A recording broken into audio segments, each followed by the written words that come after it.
तर असं अचानक भयानक कुठं आणि कसं आलो रे भाऊ ते सगळं सांगतो तुम्हाला. त्यासाठी आपला ब्लॉग शेवटपर्यंत पहा. सकाळी आले होते भाऊ प्रेम भाऊ आपल्याला घ्यायला. प्रेम भाऊला म्हटलं एवढ्या सकाळी कुठे रे भाऊ? तर भाऊ म्हणत होता भाऊ चाललं म्हणे पेट्रोल टाकायला जायचं. मग पेट्रोल टाकून डायरेक्ट आलो भाऊ घरी.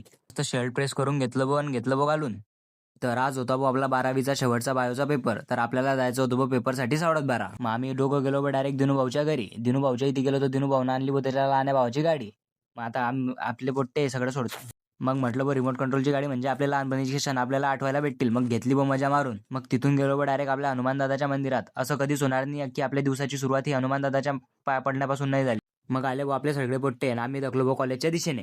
तर आपल्याकडे चालू आहे बो रस्त्याचं काम. तर एवढे खड्डे आहे ना बो की इकडून गेला काळ्या शर्टमध्ये की तिकडून डायरेक्ट पांढरावून येतो बो माणूस.